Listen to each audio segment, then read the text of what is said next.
Hey everyone, my name's Jo. Welcome to Aussie Homeschool Adventures. It's great to have you here. Today, first of all, welcome to any new subscribers. It's great to have you here. If you're a first-time viewer, welcome to my channel. We talk all things homeschool, motherhood, family, parenting sometimes, gardening, farming, sort of, here on my channel. Stick around, I'd love to have you. If you're a returning subscriber, welcome back. It's great to see you. So for today's video, I thought I'd share with you, it's probably be a shorter one, my top 5 tips for starting out homeschooling, how to start, and yeah, things that I wish I had have known before I started homeschooling, just some things like that. I mean, I've been homeschooling now for about 5 years, coming into my 6th year doing this. I started with both of my girls before, I've never actually been to school. So I did their pre-K, their preschool, kindergarten, prep, grade 1, grade 2, grade 3, grade 4. So I've done a reasonable amount of it now. I'm certainly not an expert, but I am fairly well seasoned. Done a few things, moved house in the middle of it all at least once, so yeah. But I just thought I'd share with you some things that I think would have helped me and I hope will help and encourage you in your journey or your decision to homeschool your children. So my tip number 1 is just to start, to have a go.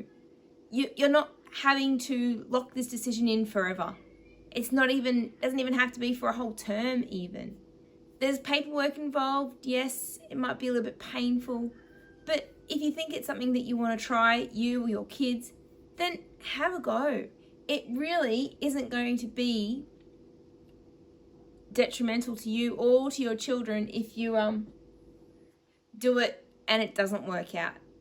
You know, you tried it, okay? You can enroll them back into school. You could try distance education school, which is close but not quite the same as homeschooling. You're still helping them and guiding them, and they're doing school here at home with you, but you have a teacher ultimately who is responsible for the program and the classwork and all that sort of stuff. So they're very, very similar, home education and distance education.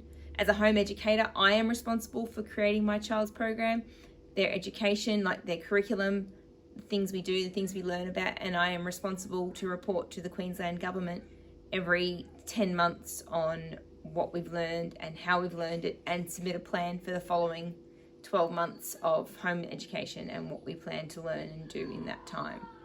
So they're the 2 main differences between distance education and home education. Tip number 2, don't be afraid to change curriculum.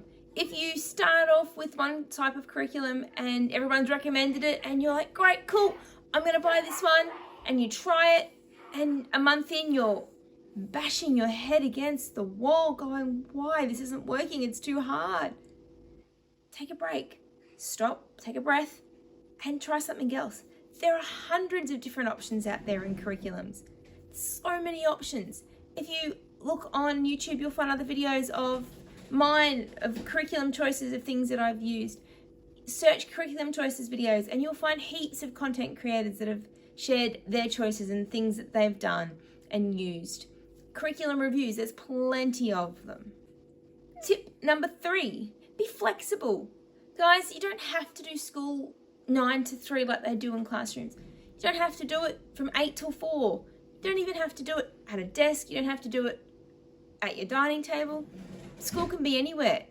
You can do it in the dining room, you can do it in the lounge room, you can do it out on the ground, outside, you can do it in the car on your way somewhere if you have to. You can be flexible in everything from your start time to your finish time to the schedule that you keep within the day. Flexibility is key. It really is. Just excuse me. So you really can just mix it up. We don't start school most days till about 10, 10:30, sometimes closer to 11 o'clock. We usually start with food because my kids love to eat. I have a couple of day in the life videos on my channel here that I'll link my latest one here for you, and you can check out what one of our homeschooling days look like. But be flexible. There is no one, especially if you're with the HEU, there is no one tracking your hours. There is no one tracking your attendance or your days in the week. So you can Do school on a Saturday if that works for you.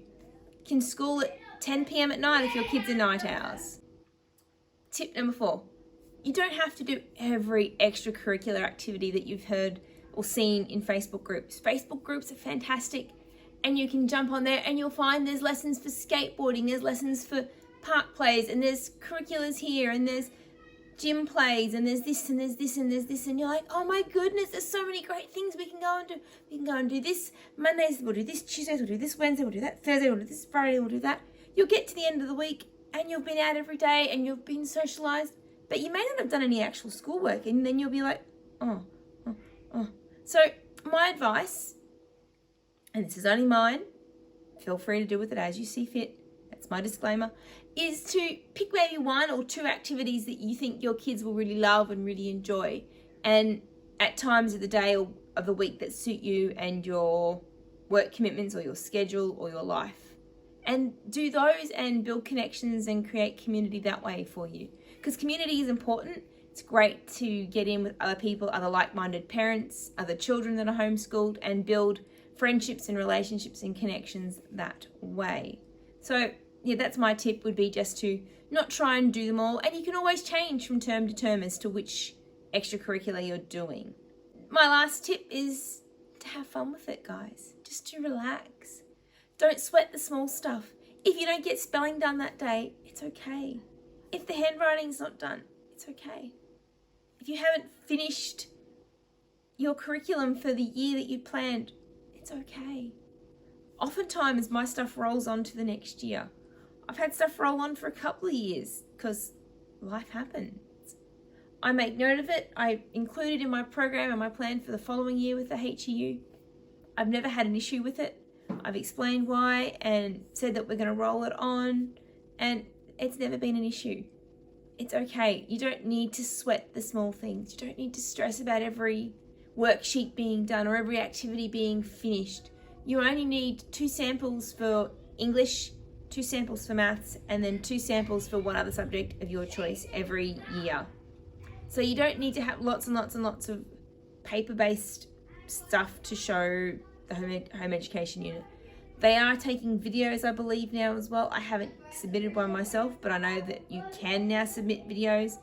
You can send in photos of activities. The HEU, the Home Education Unit in Queensland, Australia, are looking for what you as the parent, as the teacher, have done to customise, to support, to scaffold your child's learning and education. That's what they care about. They don't care that you've completed the entire grade 2 workbook of your maths book. They don't care about that. They care that your child is progressing. They care that you are teaching them at their level and the way that they learn best. So you don't need to stress. You don't need to work yourselves up about it and get all angsty. Just relax, have fun. Some of the best learning experiences I've had with my girls have actually been through things like board games. Try game schooling for a day. It's lots of fun. The kids will really enjoy it. You'll enjoy it. And just have fun and enjoy the connection and the relationship with your kids. Because that for me is the most important reason why I homeschool, is that I get to be with them. They're not away at school 5 days a week from 8 till 4. They get to be with me and I get to be with them. I had my children, my husband and I chose to have our children, and we've chosen to raise our children. And I want to raise them. I don't want the school raising them. I don't want anyone else doing that job. I want that job. It's a job that God has called me to do and no one else to do. So I hope you find my tips helpful. I hope you find this video interesting and useful. If you like it, please do hit that thumbs up button. It does help my channel. It helps YouTube to know that you like this kind of video. If you haven't already, please do subscribe to my channel. Share this video with your friends, your family, people that might be interested in homeschooling or wanting to learn more about it. Otherwise, I will see you in the next video. I hope you have a fantastic week and thank you for watching. Bye.